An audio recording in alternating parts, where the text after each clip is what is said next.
Hello everyone, आप सभी का हमारे चैनल आयुर्पथ कामिनी बाय जीसीएम में हार्दिक स्वागत है।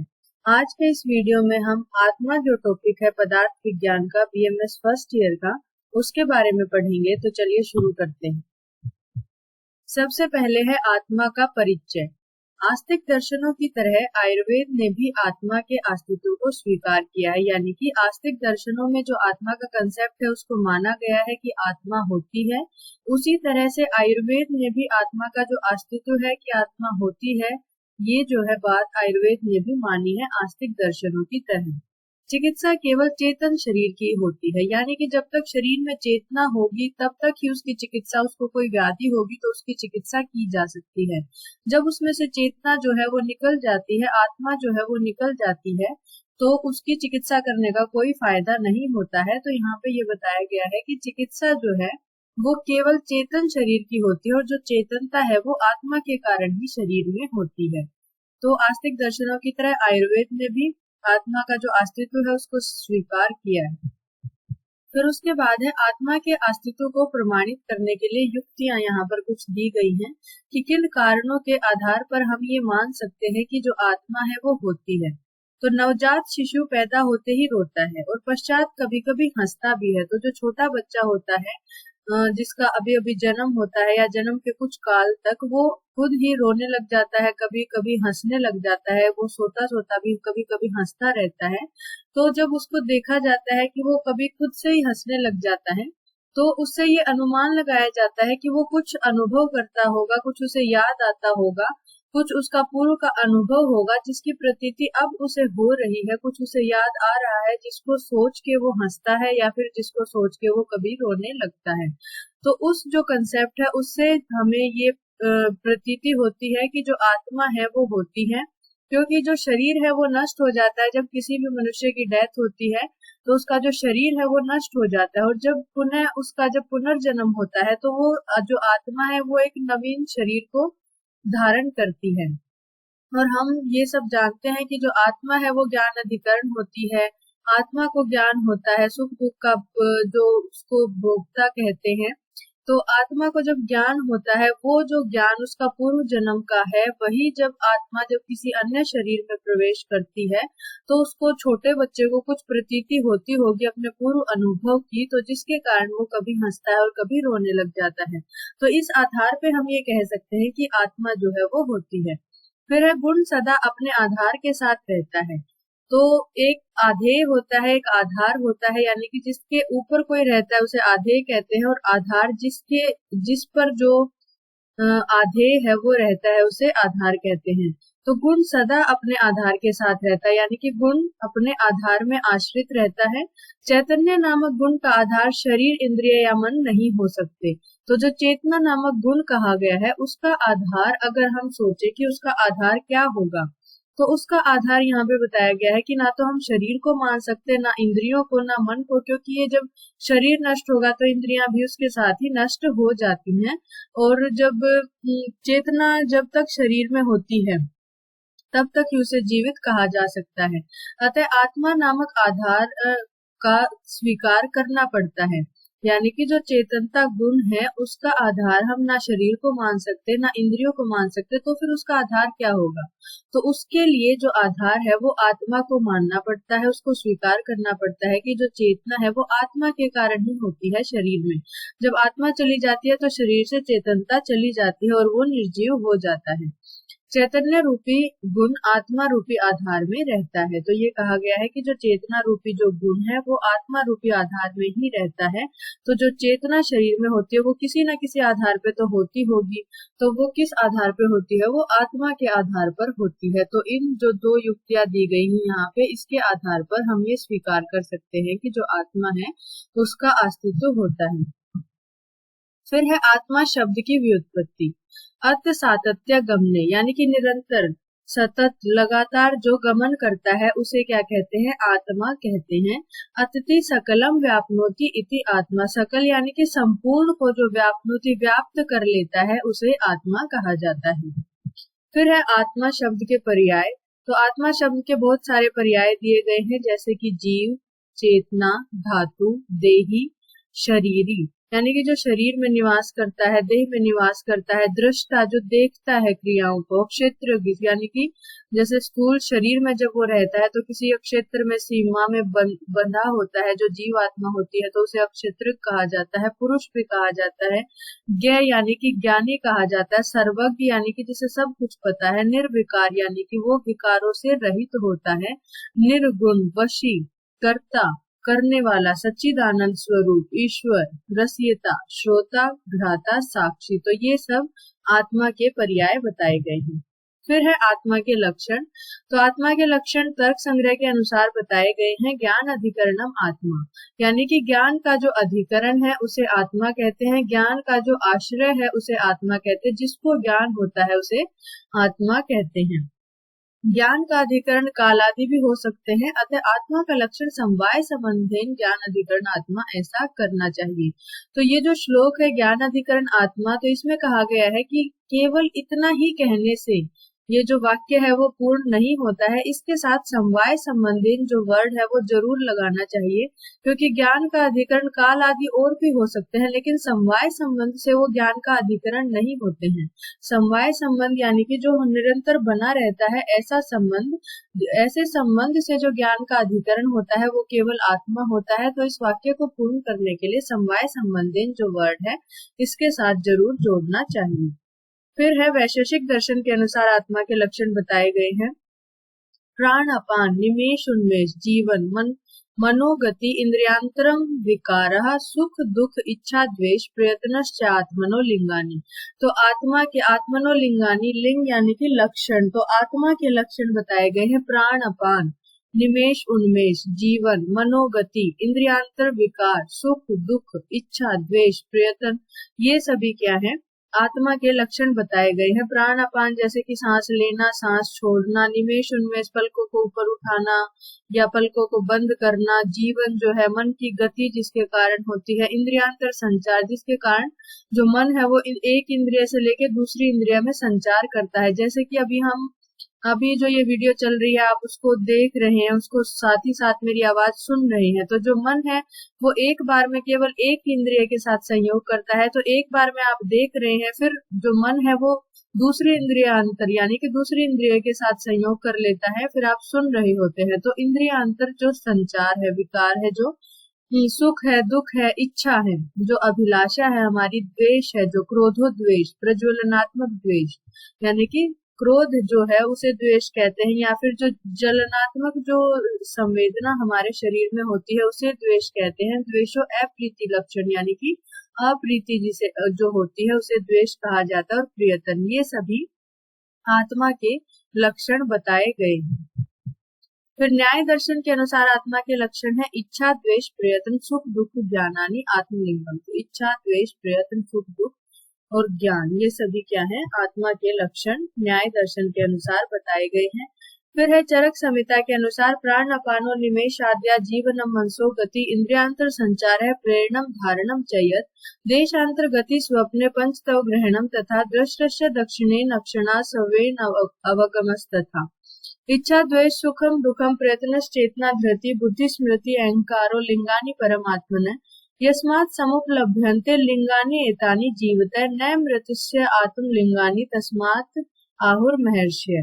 तो ये जो श्लोक है इसको अभी डिटेल में हम एक एक वर्ड को आगे पढ़ेंगे। जो लास्ट में लिखा हुआ है कि यस्मात् समुपलभ्यन्ते लिंगानि एतानि जीवतः, यानी कि जीवित होने के लक्षण जिसके द्वारा प्राप्त होते हैं, न मृतस्य, मृत के नहीं, जीवित होने के लक्षण जिसके द्वारा प्राप्त होते हैं उसे आत्मा का लक्षण या आत्मा उसे कहा जाता है।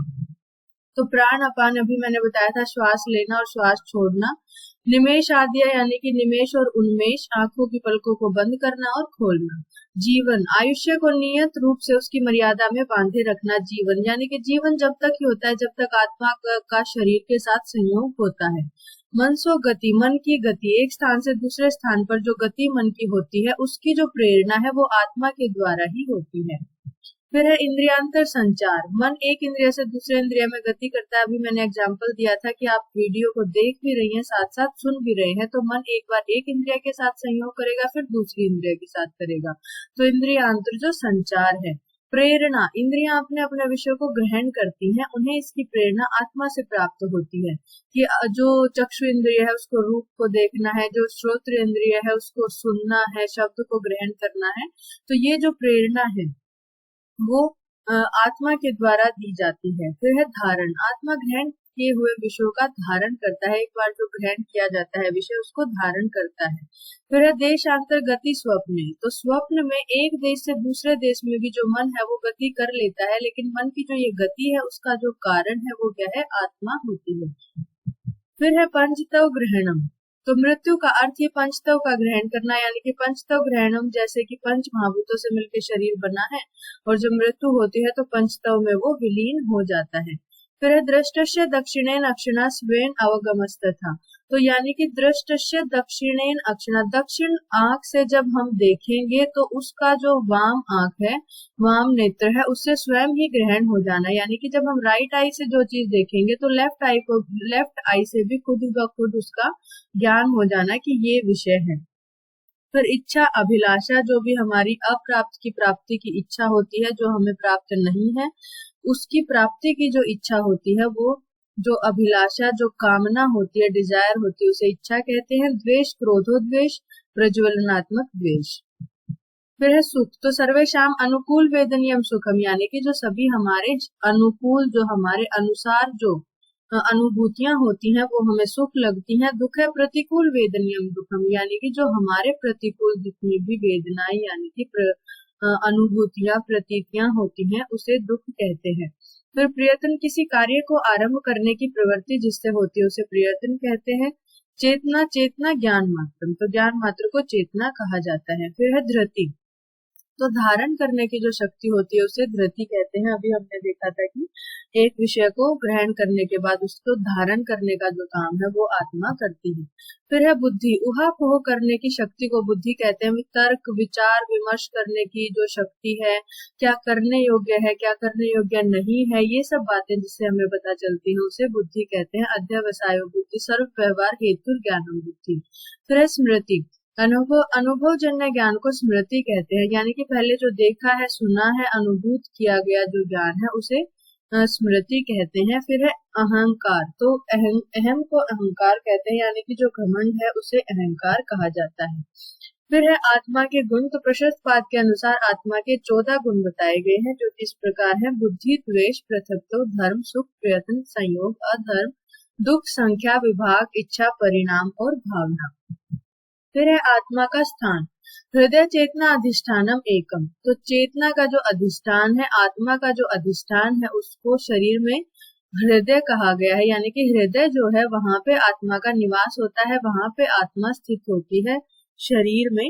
उपनिषदों ने भी हृदय को आत्मा का स्थान कहा है, उपनिषदों में भी हृदय को ही आत्मा का स्थान माना गया है, आयुर्वेद में भी हृदय को ही आत्मा का स्थान माना गया है।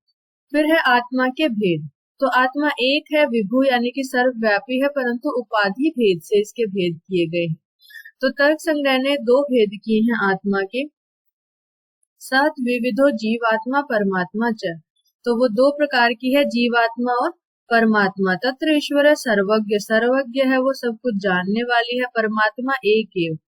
जीवस्तु प्रति शरीरम भिन्नम विभु नित्यश्च, तो जो परमात्मा है 2 भेद बताए गए हैं, एक परमात्मा और एक जीव आत्मा। तो जो परमात्मा है वो सर्वज्ञ है और वो एक ही है, लेकिन जो जीव आत्मा है वो अलग अलग हर शरीर के लिए अलग अलग पाई जाती है।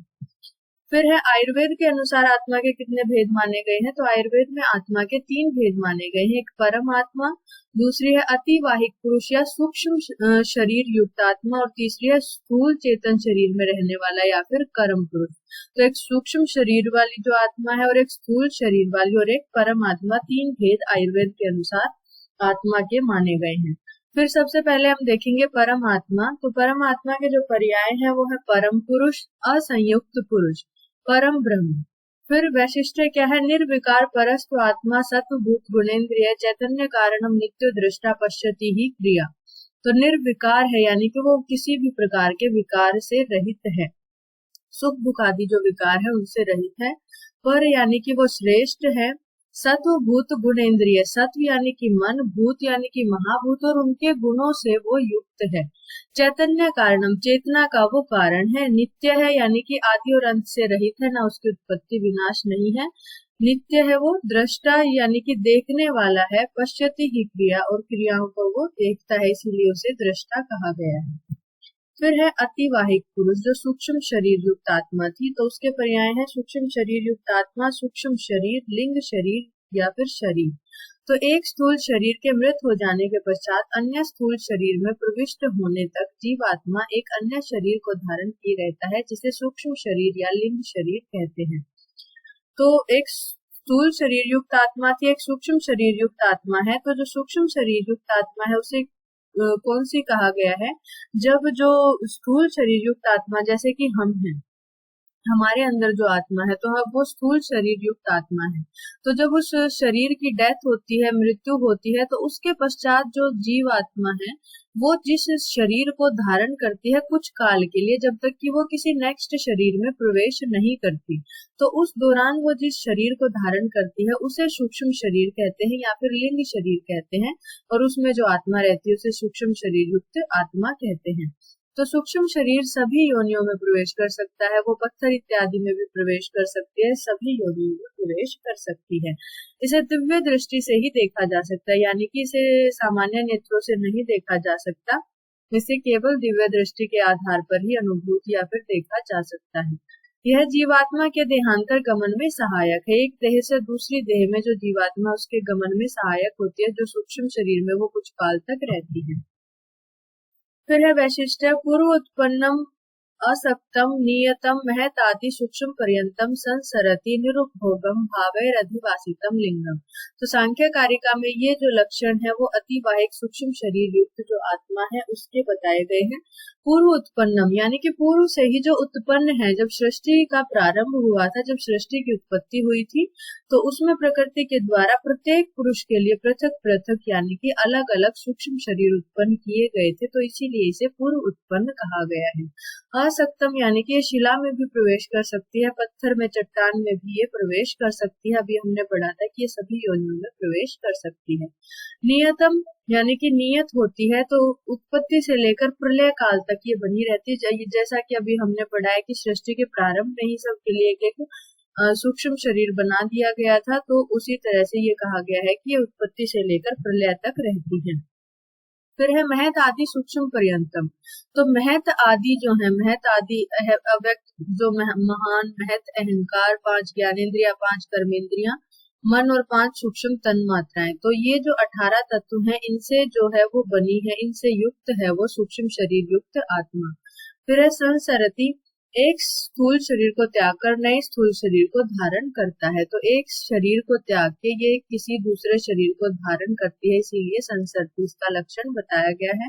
निरुपभोगम, स्थूल शरीर के बिना यह भोग आयतन नहीं होता है, यानी कि भोग का कारण नहीं होता स्थूल शरीर के बिना। जब तक स्थूल शरीर में प्रवेश नहीं करती तब तक ये भोग का कारण नहीं होती, इसीलिए इसे निरुपभोग कहा गया है। और भोग करने के लिए इसे बार बार स्थूल शरीर का धारण करना पड़ता है। फिर है भावैर अधिवासितम। तो भाव अधिवासितम, भाव इसमें होते हैं, बुद्धि में 8 भाव होते हैं, धर्म, अधर्म, ज्ञान, अज्ञान, वैराग्य, अवैराग्य, ऐश्वर्य, अनैश्वर्य। तो ये सूक्ष्म शरीर में ये 8 भाव होते हैं, क्योंकि जो सूक्ष्म शरीर है वो बुद्धि से युक्त होता है, बुद्धि में ये 8 भाव होते हैं, तो इसी वजह से ये 8 भाव सूक्ष्म शरीर युक्त आत्मा जो है उसमें अतिवाहिक जो पुरुष जिसे कहा गया है उसमें पाए जाते हैं। फिर है स्थूल शरीर युक्त आत्मा, जो तीसरा टाइप आत्मा का आयुर्वेद के अनुसार बताया गया है, उसके पर्याय है कर्म पुरुष, चिकित्सीय पुरुष, संयोग पुरुष। तो ये संयोग से बना होता है, इसी वजह से इसे संयोग पुरुष कहते हैं। कर्म पुरुष कर्म करने वाला होता है, जो कर्म बंधन में बंधता है। चिकित्सीय पुरुष, इसी की चिकित्सा करते हैं हम। तो जिस शरीर को हम देखते हैं, आपका शरीर, हमारा शरीर, तो जिस शरीर को हम देखते हैं जो जन्म मृत्यु के चक्कर में फंसा रहता है, कर्म बंधन में फंसा रहता है, उसे स्थूल शरीर कहते हैं। यह हर क्षण क्षीण होता रहता है। तो शीर्यते इति शरीरम, हमने शरीर की जो डेफिनेशन है वो एनाटॉमी में भी पढ़ी है, तो जो पल पल क्षीण होता रहता है। आत्मा और पंच महाभूत के समुदाय को स्थूल शरीर कहते हैं, जिसे कि षड धातु पुरुष भी कहा जाता है। धातु भेद से इसके अनेक प्रकार कहे गए हैं। षड धात्वात्मक, चतुर्विंशति, तो जिसमें 24 तत्वों से जो युक्त है उसे जो है चतुर्विंशति पुरुष कहेंगे। षट धात्वात्मक जो पंच महाभूत और आत्मा से युक्त है। तो इस प्रकार से ये स्थूल शरीर युक्त आत्मा के भेद बताए गए हैं। फिर हम देखते हैं परमात्मा और जीवात्मा में डिफरेंस क्या है। तो परमात्मा एक है, जीवात्मा अनेक। अभी हमने पढ़ा था कि सृष्टि जब प्रारंभ हुई थी तो प्रकृति में अनेक जीवात्माओं की उत्पत्ति की गई थी और परमात्मा जो है वो एक है। परमात्मा को सर्वज्ञ कहा गया है, यानी कि सर्वज्ञ है वो। और जीवात्मा को अक्षेत्रज कहा गया है, शरीर जो है वो उसकी लिमिट्स बाउंड्रीज है उसमें वो रहता है। फिर परमात्मा स्वतंत्र है, जीवात्मा कर्म बंधनों से बंधा हुआ है। परमात्मा शरीर असंयुक्त है, जीवात्मा शरीर संयुक्त है, यानी कि परमात्मा शरीर में निवास नहीं करती, जीवात्मा जो है वो शरीर संयुक्त है। परमात्मा कारण पुरुष है और जीवात्मा कर्म पुरुष है। जीवात्मा जो है वो कर्म है और परमात्मा जो है वो कारण, क्योंकि परमात्मा के ही जो अंश होते हैं वो जीवात्मा होते हैं। फिर है परमात्मा निर्विकार है, जीवात्मा विकार युक्त है, कर्मों के बंधनों से बंधा हुआ है, इसीलिए सुख दुख इत्यादि को भोगता है, इसीलिए इसे विकार युक्त कहा गया है। और परमात्मा जो है वो निर्विकार है। फिर आत्मा ने ज्ञानस्य प्रवृत्ति, यानी कि ज्ञान की उत्पत्ति कैसे होती है आत्मा से, तो वो अभी हम देखेंगे प्रक्रिया न्याय दर्शन ने जो बताई है। आत्मा मनसा संयुज्यते, मन इंद्रियम अर्थेन ततो ज्ञानम। तो आत्मा और मन का संयोग होगा पहले, फिर मन और इंद्रियों का, फिर इंद्रियों का अपने अर्थों से। तो पहले आत्मा, उसके बाद मन, फिर मन का संयोग होगा इंद्रियों से, और इंद्रियों का अपने विषयों से संयोग होगा। उस जो ये पूरा प्रोसेस है इसको ज्ञान प्राप्ति का प्रोसेस कहते हैं। कि पहले जो आत्मा है वो प्रेरणा देगी मन को, मन इंद्रियों को, और इंद्रियां जो है वो फिर अपने विषयों में, जैसे कि चक्षु इंद्रिय रूप को देखेगी, श्रोत्र इंद्रिय शब्द को ग्रहण करेगी। तो ये जो है वो ज्ञान प्राप्ति का प्रोसेस बताया गया है। तो ये था आत्मा के बारे में। अगर आपको हमारी वीडियो अच्छी लगे तो प्लीज वीडियो को लाइक करें, शेयर करें, चैनल को सब्सक्राइब करें, कमेंट करना ना भूलें। Thank you so much.